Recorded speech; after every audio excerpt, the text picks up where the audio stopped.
দেখো ভাঙর, বুঝে নাও। শোনো, তুবড়ি নিয়ে খেললে হাত তো পুড়বেই। ঠান্ডা মাথায় খেলে যাও, খেলা ঘুরবেই, খেলা ঘুরবেই, খেলা ঘুরবেই। জয় বাংলা। শুরুতে ভাঙরের আওয়াজটা বেশি হচ্ছিল, এখন দেখছি ক্যানিং এর আওয়াজ বেশি হচ্ছে। তো ভাঙর আরেকবার খেলা হবে, আর ক্যানিং পূর্ব খেলা হবে। দেখো ভাঙর, বুঝে নাও।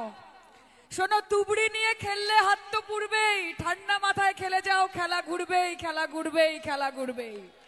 কাজে প্রথমেই শওকতদাকে অনেক অনেক ধন্যবাদ জানাবো। এই এমএলএ কাপের সূচনা হয়েছিল ভাঙরের মাঠ থেকে। আমরা সেদিনও বলেছিলাম যে এতদিন আমরা বলতাম যে শওকত মোল্লা তুমি কার, ক্যানিং পূর্ব বলতো আমার আমার আমার। আর এখন আমরা বলি শওকত মোল্লা তুমি কার, অন্যদিক থেকে ভাঙর বলে আমার আমার আমার। কাজে আমরা মনে করি যে শওকত মোল্লা ক্যানিং এরও, শওকত মোল্লা ভাঙরেরও, কিন্তু সর্বোপরি শওকত মোল্লা হচ্ছে আমাদের প্রত্যেকের। এবং তাই ওনাকে আমরা বলি দাদা তুমি এগিয়ে চলো, আমরা তোমার সাথে আছি। এবং আজকে এই ম্যাচের গ্র্যান্ড ফিনালে, এবং সেটা জীবনতলার এই ময়দানে, এই মাঠে হচ্ছে। আমি আপনাদের এইটুকু বলতে পারি কতটা সমর্থন, কতটা ভালোবাসা লাগে যে আজকে তিনজন সাংসদ, বহু মাননীয় এমএলএ এবং তার সঙ্গে প্রাক্তন মন্ত্রী এবং তার সঙ্গে যারা এই মুহূর্তে মন্ত্রী আমাদের সকলে দায়িত্বপ্রাপ্ত, তারা আসছেন। শওকত মোল্লাকে আমরা বলতে চাই যে দাদা আপনার এই এমএলএ কাপ প্রত্যেক বছর যেন আরো বৃহত্তর আকার ধারণ করে, যেন আরো হাজার হাজার মানুষের মন ছুঁয়ে যায়, আমরা সেটাই চাইবো। আজকে ফুটবল খেলা হবে, আর 2026-এ অন্য খেলা হবে। খেলা হবে তো, খেলবো তো, জিতবো তো।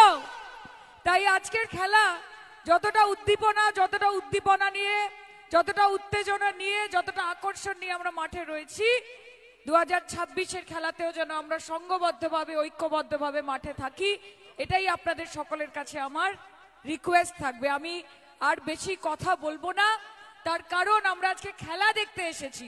দুই দল তৈরি রয়েছে এবং যতক্ষণ না খেলাটা শুরু হচ্ছে মনে হচ্ছে কিছু যেন বাকি রয়েছে।